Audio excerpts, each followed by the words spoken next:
Hello students, आज हम ESP receptionist करेंगे और ESP रिसेप्शनिस्ट जो है वो आपके 12th क्लास के इंग्लिश के एग्जाम में सेक्शन बी में पूछा जाता है। आपका जो एग्जाम का क्वेश्चन पेपर होता है दो सेक्शंस में, दो पार्ट्स में डिवाइड होता है। एक सेक्शन ए होता है और एक सेक्शन बी होता है। सेक्शन ए में आपका लिटरेचर, ग्रामर, राइटिंग, रीडिंग ये सब होता है और सेक्शन बी जो है वो ESP यानी कि इंग्लिश फॉर स्पेशल पर्पज होता है, जिसमें एक होता है रिसेप्शनिस्ट और एक होता है ऑफिस यूज। तो आज हम ESP रिसेप्शनिस्ट करेंगे। तो सबसे पहले हम जानते हैं कि रिसेप्शनिस्ट कौन होती है या कौन होता है। जनरली वो एक लेडी होती है, एक औरत होती है। तो रिसेप्शनिस्ट एक टीम का प्रमुख सदस्य है जो किसी संस्थान को चलाते हैं। तो रिसेप्शनिस्ट जो है वो रिसेप्शन नाम के एरिया पर बैठती है या वहां पर लिखा होता है how may I help you. और रिसेप्शनिस्ट जहां पर बैठकर काम करती है उसे कहा जाता है फ्रंट ऑफिस। और फ्रंट ऑफिस में ज्यादातर गेस्ट होते हैं, विजिटर्स होते हैं, मेहमान होते हैं, तो उनसे उसका डायरेक्ट कांटेक्ट होता है, यानी कि वो डायरेक्टली उन लोगों से डील करती है। यही रिसेप्शन डेस्क एक ऑर्गेनाइजेशन का, एक संस्थान का एक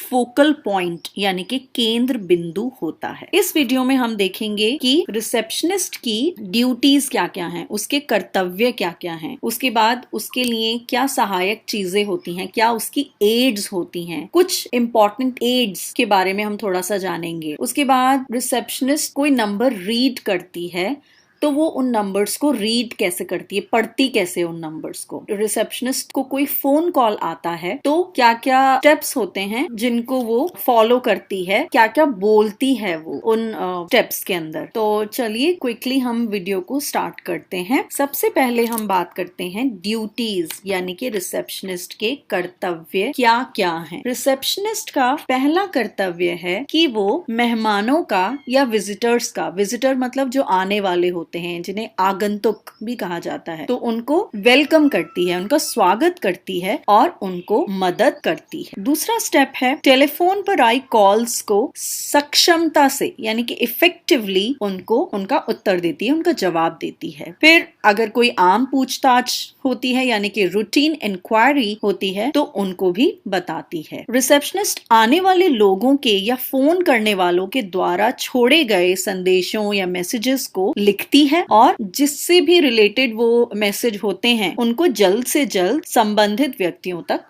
पहुंचा देती है। फिर उसके बाद उसका अगला काम है कि वो मैसेजेस को यानी कि संदेश को लेती है। अगर कोई बुकिंग करनी होती है तो बुकिंग करती है, कोई रिजर्वेशन करना होता है तो वो करती है, कोई रिजर्वेशन को कैंसिल करना है यानी कि आरक्षण को रद्द करना है, और शेड्यूल बनाती है। शेड्यूल बनाना मतलब टाइम टेबल्स बनाना। और इसके साथ साथ वो गेस्ट्स को यानी कि मेहमानों की हेल्प भी करती है, मदद भी करती है, कोई भी पूछताछ हो या फिर कोई प्रॉब्लम या समस्या निकल कर आए। अब हम देखेंगे कि रिसेप्शनिस्ट के पास हमेशा क्या क्या चीजें रखी रहती हैं, क्या क्या उसकी एड्स होती हैं। तो अपने कार्य को सक्षमता यानी कि एफिशिएंटली करने के लिए एक रिसेप्शनिस्ट को क्या क्या चीजें अपनी डेस्क पर रखना जरूरी होता है, और वो चीजें हैं एक टेलीफोन डायरेक्टरी जिसमें टेलीफोन के नंबर्स हो, इंटरनल टेलीफोन, इंटरनल मतलब जो ऑफिस के अंदर, जिसमें ऑफिस के स्टाफ से रिलेटेड नंबर्स हो, जो अक्सर प्रयोग में लाने वाले नंबर्स हो, जिन्हें हम फ्रीक्वेंटली यूज करते हैं यानी कि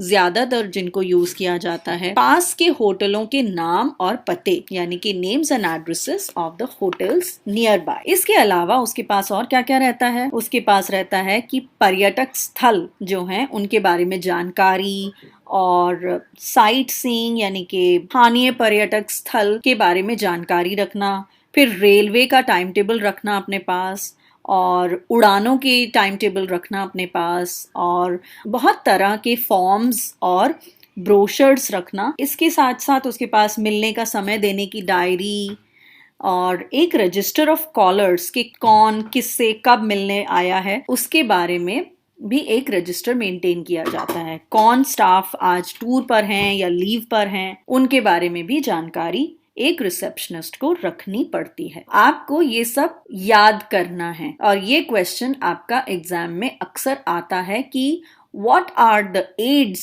of a receptionist? तो आप इनमें से कोई 4 aids, जनरली 4 नंबर का या 2 नंबर का भी आ सकता है, तो आपको कम से कम 4 या 5 एड्स के बारे में अच्छे से जानकारी होनी चाहिए। अब हम देखते हैं कुछ एड्स के बारे में थोड़ा सा डिटेल के अंदर। इसे कहते हैं register of callers. Register of callers का मतलब है मिलने आने वाले लोगों की एक कॉपी होती है, नोटबुक टाइप की होती है, जिसमें सभी आने वाले लोग अपना नाम, पता, आने का कारण, तारीख और जाने का समय लिखते हैं।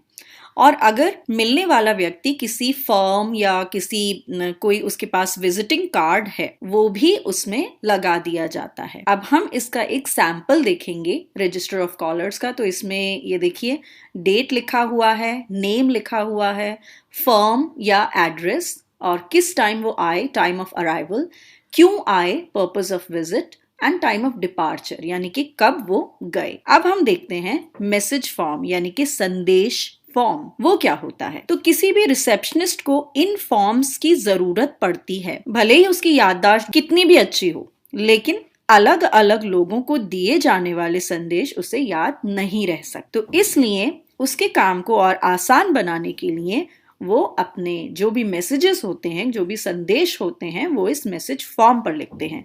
अब जल्दी से हम मैसेज फॉर्म का फॉर्मेट देख लेते हैं। मैसेज फॉर्म देखिए, एक बॉक्स में बना हुआ है, ऊपर लिखा है मैसेज, फिर ये किसके लिए है मैसेज यानी कि टू, और वो किस डिपार्टमेंट में, किस कक्ष में काम करता है, फिर फ्रॉम, किसने कॉल किया, उसका क्या फोन नंबर था और क्या उसका एड्रेस था, फिर हम लिखेंगे डेट यानी कि किस डेट में, किस तिथि में वो मैसेज रिसीव किया गया और किस समय में वो मैसेज रिसीव किया गया, और वो मैसेज किसने रिसीव किया, हु रिसीव द मैसेज, और फिर मैसेज लिखा जाता है। उसके बाद मैसेज को किया जाता है साइन। अब हम देखेंगे कि मैसेज में क्या इंपॉर्टेंट चीजें हमें ध्यान में रखनी है। हमें ये लिखना पड़ेगा कि क्या मैसेज अर्जेंट है या नॉट अर्जेंट। अर्जेंट मतलब बहुत जरूरी है या गैर जरूरी है। Important details in point form, जो डिटेल्स लिखी जाएंगी मैसेज की, वो पॉइंट वाइज लिखी जाएंगी। जरूरी नहीं है कि आपको पूरे पूरे सेंटेंसेस लिखने हो, आप शॉर्ट पॉइंट्स में भी अपना मैसेज लिख सकते हैं। और कुछ शॉर्ट फॉर्म्स इसमें अलाउ की जाती हैं, जैसे कि प्राइवेट को हम PVT लिख देते हैं, लिमिटेड को हम LTD लिख देते हैं, गवर्नमेंट को हम GOVT लिखते हैं।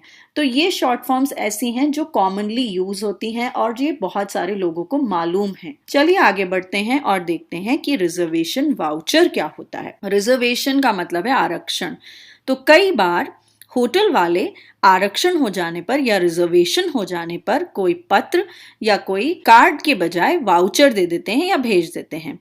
तो मेहमान लोग जो होते हैं, जो गेस्ट होते हैं, वो उस वाउचर को रिसेप्शन पर दिखाते हैं जब वो होटल में ठहरने के लिए आते हैं। इसका अर्थ ये भी होता है कि उसने एजेंट या होटल के द्वारा कमरा किराए पर पहले ही दे दिया है। देख लेते हैं कि ये रिजर्वेशन वाउचर कैसा होता है। तो इसमें देखिए, we are pleased to confirm the reservation, हम आपका रिजर्वेशन कंफर्म करते हैं।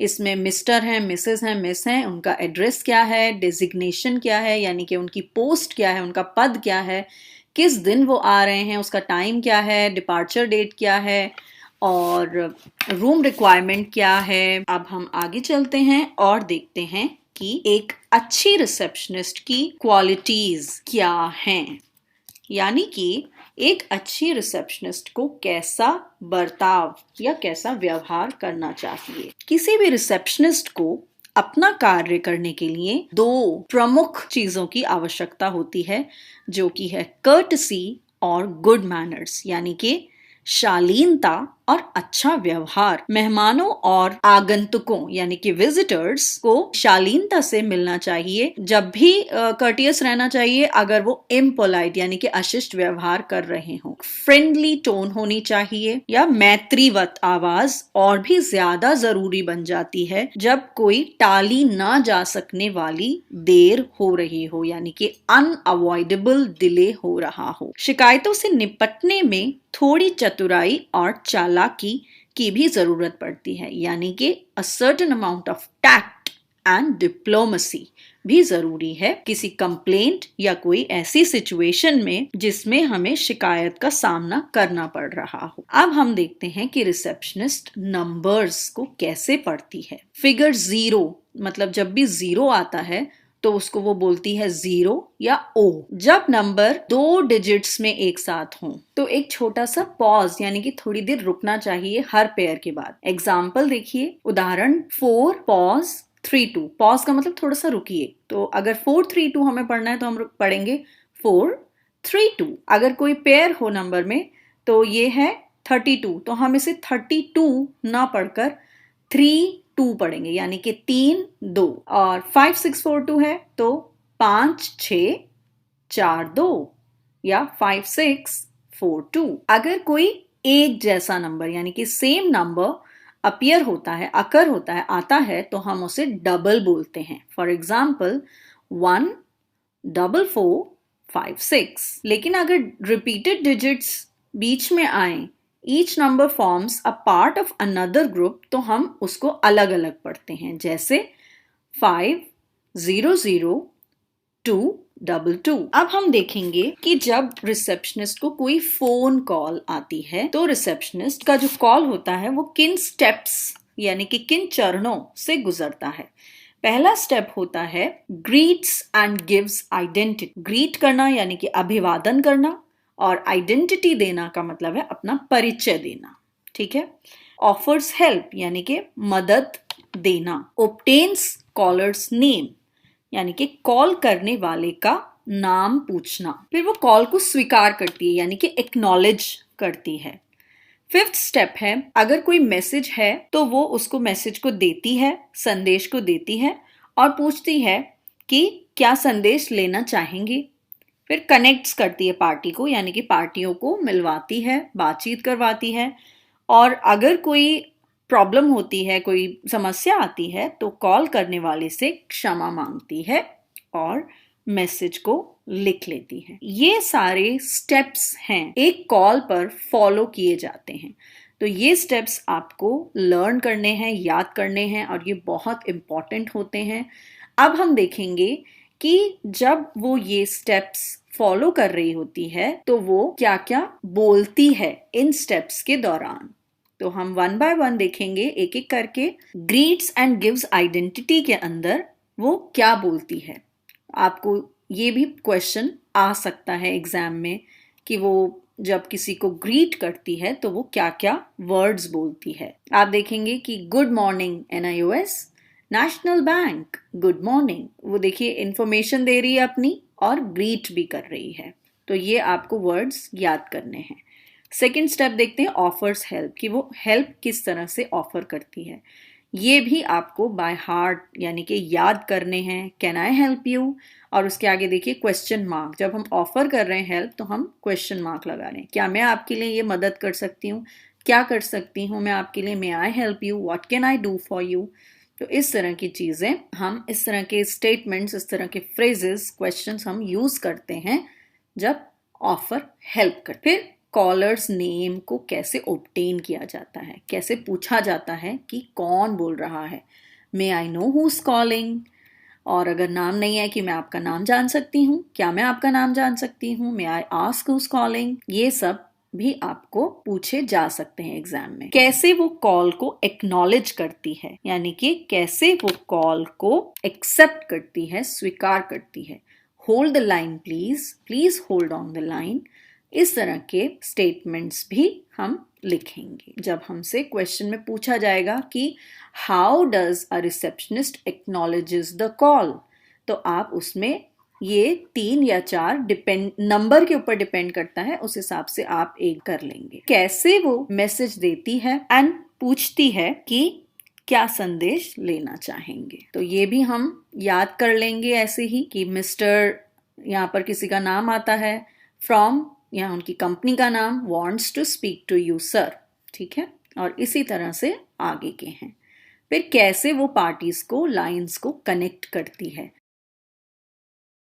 एक रिसेप्शनिस्ट कॉलर को अपोलोजाइज कैसे करती है, माफी कैसे मांगती है। वो कह सकती है कि जिससे भी आपको बात करनी है कि वो तो है नहीं, वो सॉरी मिस्टर डैश या मिस्टर जो भी जिनका नाम है वो है नहीं ऑफिस में, या वो मीटिंग में बिजी हैं, या वो आउट ऑफ ऑफिस हैं, या आउट ऑफ टाउन हैं, या वो बिजी हैं किसी और कॉल पर, is busy on another line, there is no reply from him sir. ये माफी मांगी जा रही है। इनमें से आप कोई भी रिस्पॉन्स नोट कर सकते हैं कि एक रिसेप्शनिस्ट अपोलोजाइज कैसे करती है। अब हम देखेंगे कि रिसेप्शनिस्ट मैसेज कैसे लिखती है। तो उसके फ्रेजेस ये हैं, will you leave a message behind, may I take a message please. तो इस तरह के फ्रेजेस आप इनमें से कोई भी 2 या 3 या 4 याद कर सकते हैं। अब हम देखेंगे रिसेप्शनिस्ट की कंट्रोलिंग स्ट्रैटेजीज, यानी कि नियंत्रण वो कैसे रखती है कॉल के ऊपर। तो अगर उसे पूछना है, जो फोन पर है उसे थोड़ा धीरे धीरे बोलने के लिए कहना है, तो वो क्या बोलेगी? Could you speak a little more slowly please? क्या आप थोड़ा धीरे बोल सकते हैं? अगर उसे रिपीट करवाने या दोहराने हैं जो वो नहीं सुन पाई, तो वो कह सकती है Could you repeat the dates please? या Can I have your name again please? तो वो ये सब बोल सकती है। अगर वो उस ऑर्डर में जानना चाहती है कि पहले मैं आपका फ्लाइट नंबर जानना चाहती हूँ, फिर मैं आपका नाम जानूंगी, तो Can I have your flight number first please? तो पहले मुझे आपका फ्लाइट नंबर जानना है। फिर अगर वो चाहती है कि शायद उसने ध्यान से ना सुना हो उसका नाम या एड्रेस, तो वो कहती है कि कैन यू स्पेल दैट, कि आप उसको स्पेल कर सकते हैं प्लीज। वो सुनिश्चित कर लेती है कि जो भी उसने सुना वो सही सुना या नहीं, तो वो इसलिए उसको चेक करती है, क्रॉस चेक करती है। अब कुछ आपातकालीन सर्विसेज होती हैं, स्थिति भी हो जाती है, जैसे कि एक्सीडेंट्स, थेफ्ट हो जाता है, चोरी हो जाती है, एक्सीडेंट हो जाता है, कोई होल्ड अप हो जाता है, कोई आग या कोई शूट आउट। वैसे ये चीजें थैंकफुली नहीं होती हैं, लेकिन एक रिसेप्शनिस्ट को ये सब इमरजेंसीज को भी हैंडल करना आना चाहिए। और कुछ हैंडी नंबर्स वो यूज करती है जो कि ये हैं। पुलिस का यूज कर सकती है 100, फायर का, एम्बुलेंस का, एक्सीडेंट एंड ट्रॉमा सर्विस का जो नंबर है 1099। जो भी आपने इस वीडियो में देखी, अगर आप वो सब अच्छे से समझकर लर्न कर लें, याद कर लें, तो आपका ESP रिसेप्शनिस्ट जो है वो पूरी तरह से तैयार हो जाएगा। अगली वीडियो में मैं आपको कुछ NIOS के क्वेश्चंस डिस्कस करूंगी और उम्मीद करूंगी कि आप इसको भी देखें। थैंक यू और अपना ख्याल रखिए, सेफ रहिए। बाय। हेलो स्टूडेंट्स, आज हम करेंगे ESP for office use. Last time हमने किया ESP फॉर रिसेप्शनिस्ट। नाउ ये जो है ये सेक्शन B का सेकेंड ऑप्शन है, जो कि ESP for office use. Office का मतलब है कार्यस्थल। अब हम देखते हैं कि हम इस वीडियो में क्या क्या सीखेंगे। इस वीडियो में हम देखेंगे फेस टू फेस कम्युनिकेशन होता क्या है, मेमोज और लेटर्स, ईमेल्स, रिपोर्ट्स कैसे लिखते हैं, जॉब एप्लीकेशंस कैसे लिखते हैं, और इंटरव्यू में अपीयर होने के क्या क्या टिप्स हैं। सो ये सब हम इस वीडियो में देखेंगे और हम स्टार्ट करेंगे फेस टू फेस कम्युनिकेशन से। फेस टू फेस कम्युनिकेशन के एलिमेंट्स देखते हैं, जिसमें सबसे पहले जो एलिमेंट आता है वो होता है अभिवादन, यानी कि ग्रीटिंग्स। अभिवादन का मतलब है जब भी हम किसी से मिलते हैं तो हम उनसे ग्रीट करते हैं, बातचीत करते हैं, बातचीत शुरू करते हैं, तो उसे ग्रीटिंग कहा जाता है। उसके साथ साथ हम अपने आप को या दूसरों को इंट्रोड्यूस करते हैं। So that is introducing yourself and introducing others. फिर हम देखेंगे कि रिलेशनशिप्स कैसे बिल्ड होते हैं, ऑफिस रिलेशनशिप्स के बारे में बात करेंगे। और फिर हम देखेंगे कि संकेत क्या होते हैं, सिग्नल क्या होते हैं, कि अगर हम कोई मीटिंग स्टार्ट कर रहे हैं या मीटिंग एंड कर रहे हैं या कम्युनिकेशन एंड कर रहे हैं, खत्म कर रहे हैं, तो उसको हम सिग्नल्स क्या देते हैं। और फाइनली हम कन्वर्सेशन को, अपनी बातचीत को एंड कैसे करते हैं। थोड़ा सा ग्रीटिंग्स के बारे में डिटेल में जानते हैं। तो ग्रीटिंग्स बहुत ज्यादा इम्पोर्टेंट हिस्सा है फेस टू फेस कम्युनिकेशन का, जिसके अंदर बॉडी लैंग्वेज, किस तरह से आपको वर्क प्लेस पर तैयार होकर आना है, किस तरह से बैठना है, किस तरह से खड़े होना है, आपका एक स्माइलिंग फेस रहना चाहिए, आपको सॉफ्टली, आराम से बोलना चाहिए, क्लियरली बोलना चाहिए, you have to be polite, courteous. और जब भी हम ग्रीट करते हैं हमें 3 क्राइटेरिया पर ध्यान देना चाहिए। और वो 3 क्राइटेरिया क्या हैं? पहला क्राइटेरिया है डिग्री ऑफ क्लोजनेस या फैमिली या न्यू कॉलीग। कि हम किसी ऑफिस के पर्सन से हम कितना क्लोज हैं, उस हिसाब से हम ग्रीटिंग करते हैं। दूसरा क्राइटेरिया आता है कि हमारा रिलेशनशिप उनसे कैसा है, क्या हमारा फ्रेंडली रिलेशनशिप है या सिर्फ ऑफिशियल रिलेशनशिप है। So that is the nature of the relationship. फिर हम देखते हैं कि हमारा स्पीकर के साथ कैसा स्टेटस है, क्या हम बराबरी के हैं, क्या हम कलीग्स हैं या वो हमारे सीनियर हैं। सो उसको देखते हुए भी हमारा ग्रीटिंग्स का तरीका चेंज हो जाता है। तो यहाँ आपको मालूम है ग्रीटिंग्स होती हैं दो तरह की, फॉर्मल और इनफॉर्मल। फॉर्मल ग्रीटिंग्स जो होती हैं वो स्ट्रेंजर्स या सीनियर्स के लिए होती हैं। स्ट्रेंजर्स मतलब अजनबी और सीनियर्स अपने से बड़े। तो उनको हम किस तरह से ग्रीट करते हैं? 12 बजे से पहले हम करते हैं गुड मॉर्निंग सर, 12 बजे के बाद से दिन के खत्म होने तक, और जनरली ऑफिस का टाइम वर्किंग डे के एंड होने तक चलता है, तो हम बोलेंगे गुड आफ्टरनून। फिर हम 6 PM के बाद गुड इवनिंग बोलेंगे। अब देख लेते हैं इनफॉर्मल कम्युनिकेशन किस किस से करते हैं और क्या उसके फ्रेजेस हैं। तो इनफॉर्मल कम्युनिकेशन होता है हमारा फ्रेंड्स के साथ, लॉन्ग टाइम कलीग्स यानी कि पुराने कलीग्स या टीममेट्स, हमारे टीम मेंबर्स। तो उनसे हम कैसे बोलते हैं? Hello, hi, how are you, hi, fine, thank you.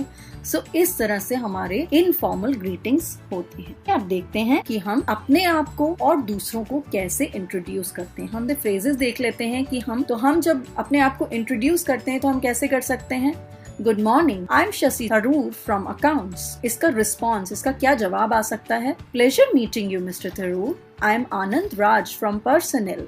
तो ये फॉर्मल ग्रीटिंग है। इनफॉर्मल ग्रीटिंग्स देख लेते हैं। Hi, I am Shashi Tharoor, how do you do? तो इसका रिस्पॉन्स क्या आया?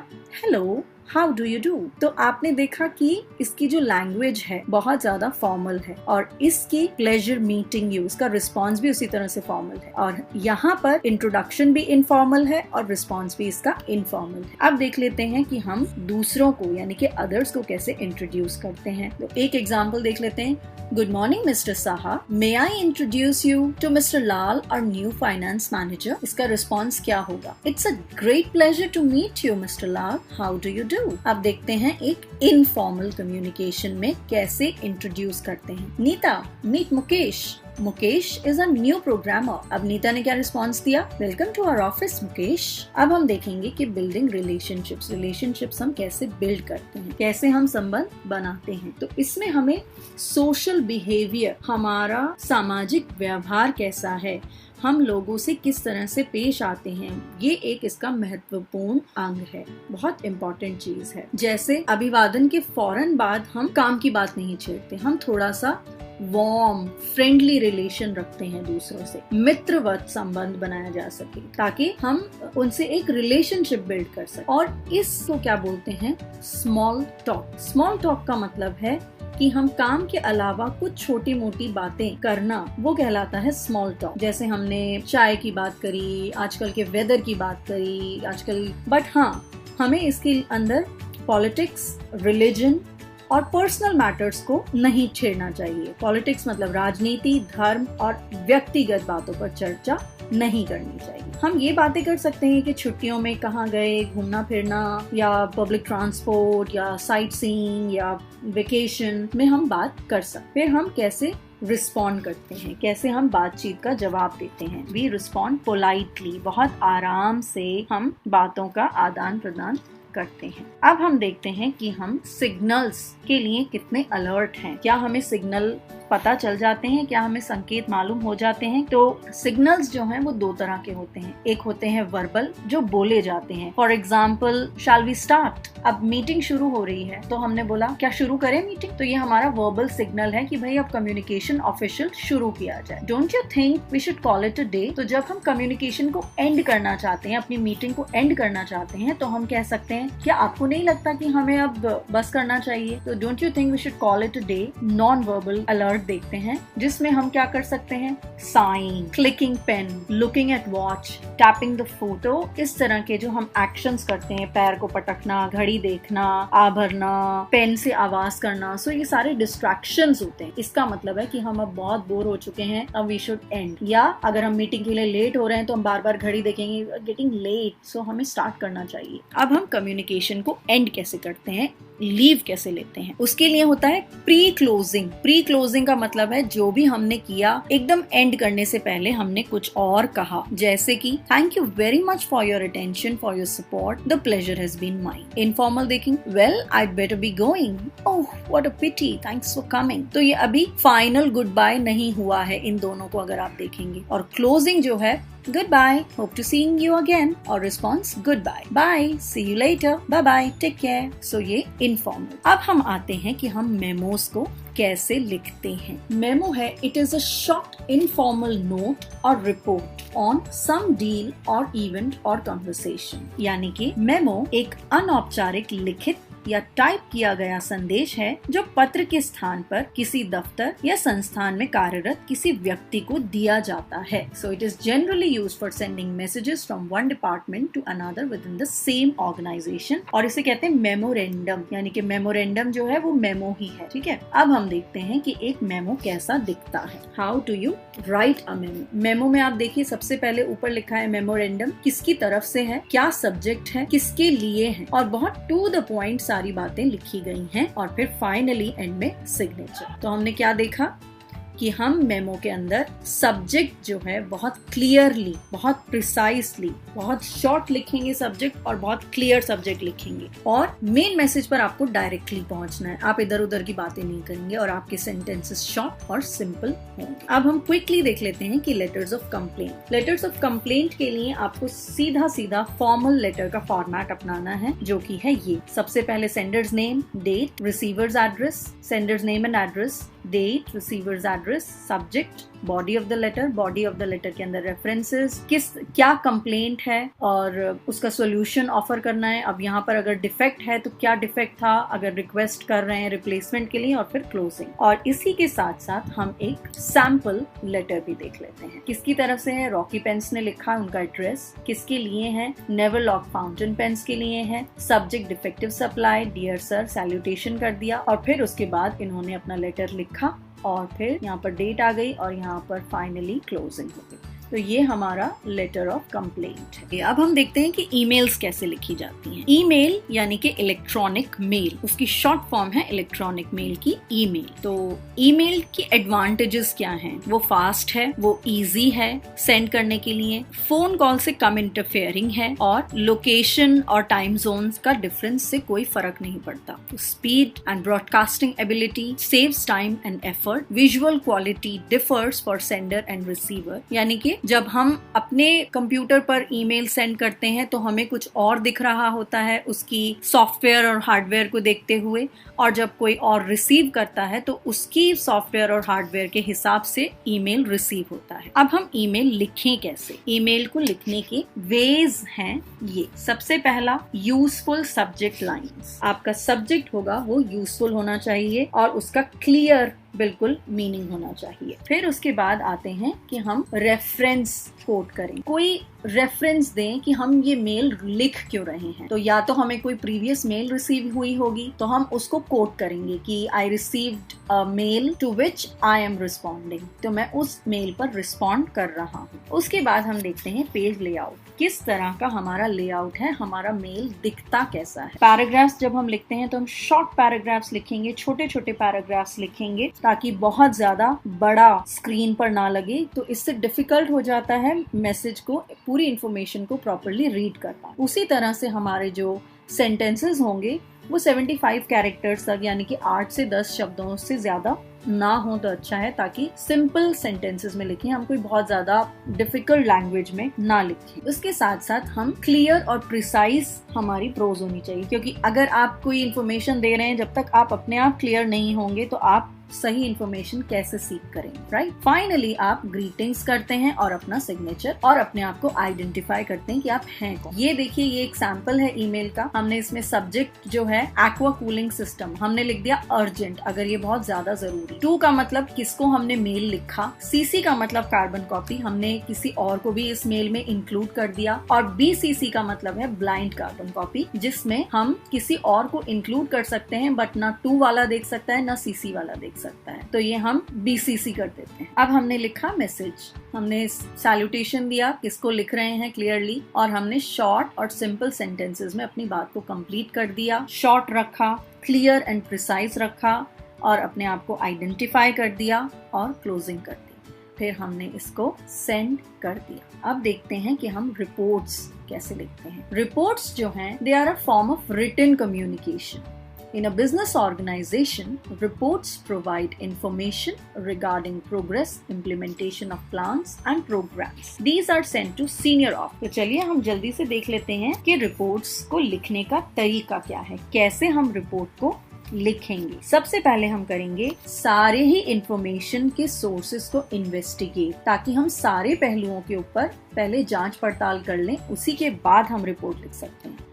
फिर हम अपने कुछ नोट्स बना लें, उसके बाद हम उन नोट्स में से कुछ फैक्ट्स को एनालाइज करें, यानी कि इसका ये मतलब निकल कर आता है, उसको फैक्ट्स को समझना और इंटरप्रेट करना वो भी बहुत जरूरी है। उसके बाद हम एक रिपोर्ट की आउटलाइन लिखते हैं कि ये मेरा ब्रीफली मैं इन पॉइंट्स के बारे में लिखूंगा। उसके बाद हम करते हैं रिपोर्ट को रिवाइज और एडिट, एंड जब फाइनल हमारी रिवाइज हो जाती है, एडिट हो जाती है, तो हम रिपोर्ट को सबमिट कर देते हैं। अब हमारे पास कुछ डूज और कुछ डोंट्स हैं रिपोर्ट राइटिंग के। डूज मतलब क्या करना चाहिए और डोंट्स मतलब क्या नहीं करना चाहिए। So while writing a report you have to be objective. आपको बिल्कुल इम्पार्शियल ऑब्जेक्टिव होना चाहिए, आपको किसी की साइड नहीं लेनी चाहिए, आपको प्रॉपर एविडेंस देना चाहिए। आप जो बात कहना चाह रहे हैं उसके लिए प्रॉपर सबूत होना चाहिए, और आपके आर्ग्यूमेंट्स वैलिड होने चाहिए। ऐसा नहीं कि ये मुझे अच्छा नहीं लगता इसलिए मैं इसके खिलाफ एक रिपोर्ट कर रहा हूँ। डोंट्स में पहला डोंट है, डोंट शेयर पर्सनल फीलिंग्स। आपकी पर्सनल फीलिंग्स इसमें बिल्कुल नहीं जानी चाहिए। दूसरी बात, सिर्फ एक सिंगल एविडेंस के ऊपर आपको अपने फैक्ट्स नहीं तैयार करने, आपको सारे ही एविडेंसेस को देखना चाहिए अपनी रिपोर्ट को इंटरप्रेट करने से पहले। फिर आप जनरलाइज नहीं करेंगे। अगर कोई एक चीज एक जगह हो रही है तो जरूरी नहीं कि वो चीज हर जगह हो, तो डोंट जनरलाइज। सिमिलरली आप एंडिंग मत निकालिए कि इसका मतलब है कि ऐसा हो रहा है। आप कंक्लूजन निकालिए मत। आप सिर्फ जैसा है, आपको सिर्फ फैक्ट्स को प्रेजेंट करना है, जो सच है बस उसको प्रेजेंट करना है। ये है रिपोर्ट राइटिंग का मेन क्रक्स। अब देख लेते हैं इस आपके NIOS सिलेबस में 2 तरह की रिपोर्ट्स हैं, एक तो टूर रिपोर्ट और एक एक्सीडेंट रिपोर्ट। पहले हम टूर रिपोर्ट देख लेते हैं, इसमें आपको क्या क्या ध्यान रखना चाहिए। पहली बात, a tour report is generally written in the form of a memo. It is addressed to one supervisor. ये अपने सुपरवाइजर के लिए लिखी जाती है, और सब्जेक्ट लाइन में हम एक destination and dates of the tour देते हैं। बॉडी ऑफ द रिपोर्ट में हम ये क्लियर करते हैं कि टूर क्यों हुआ था और क्या अचीव किया गया। और फाइनली हर मेजर पीस ऑफ इंफॉर्मेशन को एक सेपरेट हेडिंग के अंडर लिखना चाहिए। अब हम एक सैंपल टूर रिपोर्ट देख लेते हैं, जिसमें देखिए किसने लिखी, किसके लिए लिखी गई, डेट क्या है, सब्जेक्ट क्या है, क्लियर सब्जेक्ट है, और बॉडी में क्या क्या हुआ उस टूर में और क्या क्या अचीव किया गया, और हर इंफॉर्मेशन के लिए एक separate heading. For example attendance, leave record, cash book, inward outward mail register and posted register, office maintenance, recommendations, और किसने एडिट किया। अब देख लेते हैं एक्सीडेंट रिपोर्ट। एक्सीडेंट रिपोर्ट होती है ये जिसके अंदर as the name suggest, name से ही पता चल रहा है कि ये किसी एक्सीडेंट के बारे में होती है। क्या हमें ध्यान रखना है देख लेते हैं जल्दी से। पॉइंट पर आना है, इधर उधर की कोई बात नहीं करनी है। आपको कोई फिजिकल इंजरी, कोई डैमेज टू प्रॉपर्टी, कोई भी डैमेज हुआ है उसको डिटेल में डिस्क्राइब करना है। जैसे कि आप इसमें देख सकते हैं, तो आपने प्रॉपरली डिटेल के अंदर एक्सप्लेन किया। अब देख लेते हैं कोई इंश्योरेंस क्लेम्स हम कर सकते हैं या नहीं, और हमें इसके लिए कॉज बताना बहुत जरूरी है कि एक्सीडेंट का रीजन क्या था, और हम फाइनली अपने रिकमेंडेशंस को बताएंगे कि अब हम क्या चाहते हैं। अब देखते हैं कि हम जॉब एप्लीकेशन कैसे लिखते हैं। जॉब एप्लीकेशन हम किसके लिए लिखते हैं? जॉब के लिए। तो ये 2 तरह के होते हैं, जिसे हम करिकुलम विटे बोलते हैं और रेज्यूमे। करिकुलम विटे का मतलब है, उसको शॉर्ट में हम CV भी बोलते हैं, it means a course of life. ये एक शॉर्ट क्रिस्प समरी होता है आपके क्वालिफिकेशन और एक्सपीरियंस के बारे में। तो इसके अंदर बहुत ज्यादा डिटेल नहीं होती। अब ये आउटडेटेड हो चुका है। अब नया जो है वो है रेज्यूमे। रेज्यूमे जो है एक मोर कॉम्प्रिहेंसिव, यानी कि कंप्लीट डॉक्यूमेंट है। आपने जो भी कुछ किया इसमें आपकी पर्सनल, प्रोफेशनल, एक्सपीरियंस, एजुकेशन सब कुछ कवर हो जाता है। आज के दिनों में currently it is more in demand. अब हम देख लेते हैं। वैसे देखा जाए तो सीवी जो है रिज्यूमे से बहुत ज्यादा अलग नहीं है। उन दोनों में ही आपके पर्सनल डिटेल्स, आपकी ट्रेनिंग की डिटेल्स, आपकी पढ़ाई के बारे में, आपके वर्क एक्सपीरियंस के बारे में होता है, लेकिन रेज्यूमे के अंदर कुछ और हेडिंग्स भी होती हैं और रेज्यूमे ज्यादा डिस्क्रिप्टिव और अप टू डेट होता है, उसमें ज्यादा इंफॉर्मेशन होती है। इफेक्टिव रेज्यूमे कैसे लिखें? आपका रेज्यूमे कैसा होना चाहिए? अट्रैक्टिव होना चाहिए, वेल ऑर्गेनाइज्ड होना चाहिए, आसानी से पढ़ा जाए, easy to read and free of errors ना हो। फॉर्मेट हेडिंग्स होगी सबसे पहली फर्स्ट टॉप पर, उसके बाद पर्सनल डिटेल्स आपकी जाएंगी, एम्प्लॉयमेंट ऑब्जेक्टिव आपका क्या है, एजुकेशन आपकी क्या है, एम्प्लॉयमेंट एक्सपीरियंस आपका क्या है, रेफरेंसेस। अब हम देख लेते हैं एक सैम्पल रेज्यूमे। इसमें देखिए ये पर्सनल डिटेल्स आ गई, एम्प्लॉयमेंट ऑब्जेक्टिव, पर्सनल डिटेल्स, इसे आप हेडिंग भी कह सकते हैं, education, employment, special skills, activities, references. अब हम देखते हैं कि हम एक रेज्यूमे के साथ एक कवरिंग लेटर यानी कि एक एप्लीकेशन भी लिखते हैं कि मैंने सो एंड सो जॉब के लिए फिट हूँ और मैं उसके लिए अप्लाई करना चाहता हूँ और please find attach my resume. तो आपका letter it must catch the readers attention favourably, reader की अटेंशन को फौरन वो ग्रैब करे, कन्विंस करे कि आप बेहतर क्यों हैं इस पोस्ट के लिए, और आप उसके साथ साथ बताएंगे कि मैं इंटरव्यू के लिए भी रिक्वेस्ट कर रहा हूँ। आप क्या इन्फॉर्मेशन प्रोवाइड करें, आप बताएंगे जॉब टाइटल, इसके लिए आप अप्लाई कर रहे हैं और आपने उसको कहाँ कैसे सुना। इसके साथ साथ आप बताएंगे कि आपकी क्वालिफिकेशंस क्या हैं, आपकी एजुकेशन बैकग्राउंड क्या है, वर्क एक्सपीरियंस क्या है, और फिर आप उसको कनेक्ट करेंगे कि मैं उसके साथ साथ अपना रेज्यूमे अटैच कर रहा हूँ। और फिर आप बताएंगे कैसे हो सकता है आपसे कम्युनिकेशन, आपका फोन नंबर, आपका ईमेल, और आप कब अवेलेबल होंगे इंटरव्यू के लिए। अब हम इंटरव्यू के लिए कैसे जाएंगे, कैसे इंटरव्यू में अपीयर होंगे। सबसे पहले आपको कंपनी के बारे में थोड़ा स्टडी करना चाहिए। एडवर्टाइजमेंट कैसा है, किस तरह के एम्प्लॉइज वहाँ काम करते हैं, बाकी कैंडिडेट्स जो जॉब के लिए अपीयर हुए हैं वो कैसे हैं, न्यूज़पेपर थोड़ा पढ़िए जॉब के बारे में, इंटरनेट थोड़ा सर्च करें। फिर अपने आप के बारे में स्टडी करना, मतलब अपने आप के बारे में आपको क्या पता होना चाहिए, क्या आपकी क्वालिफिकेशंस आपकी जॉब रिक्वायरमेंट को मैच कर रही है या नहीं, और अगर नहीं कर रही है तो how would you do that. आप अपने आप को कैसे बोलेंगे, कैसे पोर्ट्रे करेंगे कि आपकी क्वालिफिकेशन और जॉब रिक्वायरमेंट एकदम मैच करे। फिर अपनी अपीयरेंस को प्लान करिए, कैसे आप दिखते हैं, you have to dress formally. फिर आप अपना टाइम को प्लान करेंगे अच्छे से, और आप एक इंटरव्यू कैसे देंगे उसकी भी रिहर्सल करेंगे। Thanks for watching, I hope आपको काफी समझ में आया होगा।